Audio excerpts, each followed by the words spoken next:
Subscribe करें हमारे YouTube channel साधना gold को और पाएं वीडियो सबसे पहले। और हाँ, बेल आइकन दबाना ना भूलें। हमारे यहाँ बुजुर्ग वृद्ध आश्रम में नहीं रहते हैं, बुजुर्गों की छाया में उनकी संतान रहती है। ये वृद्ध आश्रम विदेशी संस्कृति है कि माँ बाप बूढ़े हुए उनको तुरंत अलग कर दो, क्योंकि विदेश में तो लोग अय्यासी करते हैं, सुखी भोगते हैं, उन्हें सेवा थोड़ी है।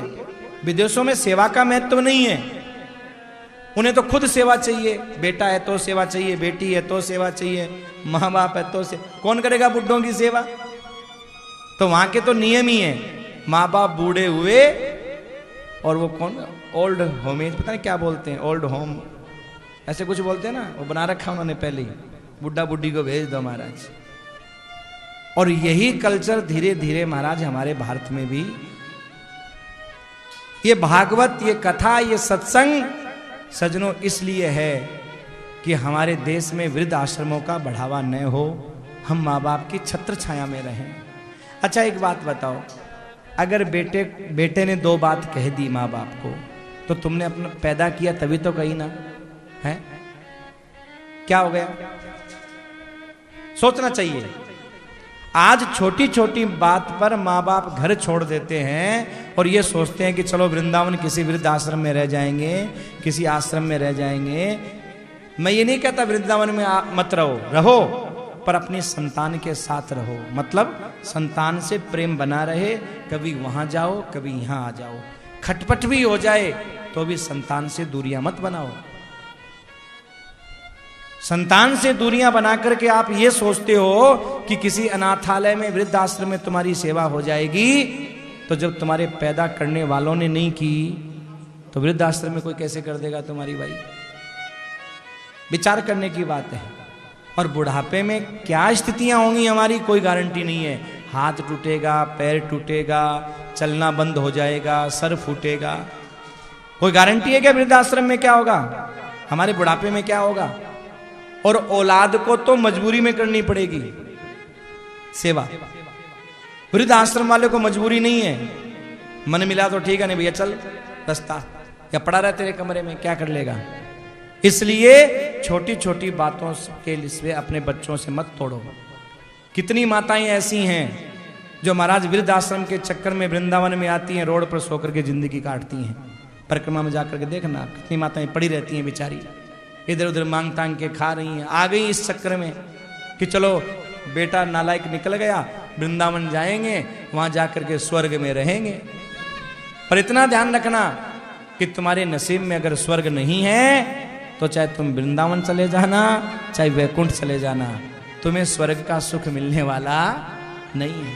इसलिए अपनी औलाद के पास में रहो, अपनी संतान के पास में रहो। अगर संतान है और माँ बाप कुछ कह देते हैं तो संतान को यह सोचना चाहिए कि माँ बाप नहीं कहेंगे तो कौन कहेगा, माँ बाप हैं तब कह रहे हैं ना। संतान को यह सोचना चाहिए। और जो है संतान को यह सोचना चाहिए और माँ बाप को यह सोचना चाहिए कि अगर बूढ़े नहीं कहेंगे, माँ बाप को यह सोचना चाहिए कि गलतियां बच्चे नहीं करेंगे तो कौन करेगा महाराज? बच्चे गलतियां नहीं करेंगे तो माँ बाप, जब माँ बाप बच्चे हैं तभी तो घर हरा भरा है। अगर बच्चे गलतियां नहीं करेंगे तो कौन गलती करेगा महाराज? ये विचार करना चाहिए। और इस प्रकार घर में, परिवार में मिलकर के रहना चाहिए।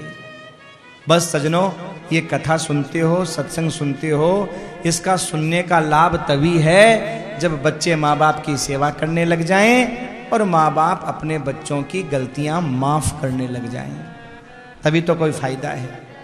और महाराज माँ बाप अपनी मस्ती में मस्त हैं, बच्चे अपनी मस्ती में मस्त हैं और खूब कथा करवा रहे हैं, खूब सत्संग करवा रहे हैं, कोई फायदा नहीं है मेरे भाई। दो में से अगर एक भी समझदार हो तो जीवन निकल जाएगा, जीवन कट जाएगा। चाहे बाप बेटों में से एक समझदार हो, चाहे पति पत्नी में से एक समझदार हो, जिंदगी कट जाएगी। जब दोनों ही नासमझी करते हैं ना, तब जिंदगी नहीं कटती महाराज।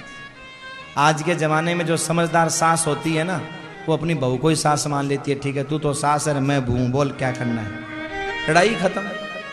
बोल बेटा तू कहेगी वैसे ही करेंगे, ऐसे तो बोलते हैं प्यार से। इसका मतलब क्या हुआ, बेटा बहू तो सोचती है देखो मेरी सास कितनी बढ़िया, मुझे ये कहती है आप जो कहते हो वही करूंगी, आप जो कहते हो, मुझे कितना पूछती है। वो इसलिए पूछती है कि वो समझ गई कि ये तो सास है मैं बहू, इसी में भलाई है, इसलिए बेचारी पूछती है बोल बेटा तू बता क्या करना है, बता क्या होना। तो ये चाहिए था कि माँ बाप से पूछे बहू, पर उल्टा होता है।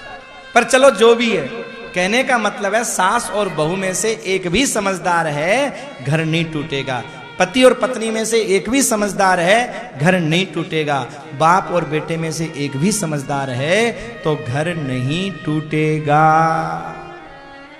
भले बाप बेटे मिले या नहीं मिले, वो तो देखो वो बाहर रहता है वो तो वैसे ही नहीं मिलना, पर कम से कम बाप अपने मन में ये तो है ना, प्यार से तो रहेगा, बोलेगा, जानता है, जानते हुए भी चल बेटा तू मेरा बाप और मैं तेरा बेटा, बात ही खत्म।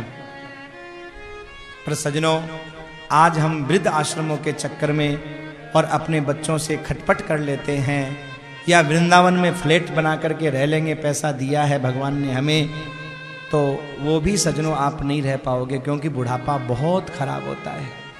जीवन का सबसे गंदा सफर है वृद्धावस्था, सबसे गंदा सफर है मेरे भाई, सबसे खराब। और उस समय अपनों की जरूरत पड़ती है। वृंदावन में आप कमरा बनाइए, फ्लैट बनाइए, घर बनाइए, सब कुछ बनाइए, पर आप तो आइए आइए, पर अपने बच्चों को भी आना सिखाइए, उनके साथ आइए। लड़ाई झगड़ा कहाँ नहीं होता, दो बर्तन जब पास में होते हैं तो आपस में टकराते हैं, इसका मतलब बर्तनों को फोड़ा नहीं जाता, तोड़ा नहीं जाता। तो जब एक संयुक्त परिवार होता है खटपट भी होती है, चटपट भी होती है, पर इसका मतलब ये नहीं गांठ बांध के बैठ जाओ कि बस अब हम एक दूसरे से बोलेंगे ही नहीं, नहीं, खटपट थी तब खटपट कर ली, फिर चटपट मीठे मीठे बोलने लग जाओ, यही होना चाहिए। पर सजनों आज के समय में घर घर में धुंधकारी बैठे हुए हैं, जो अपने माता पिता को दुख दे रहे हैं, कष्ट दे रहे हैं,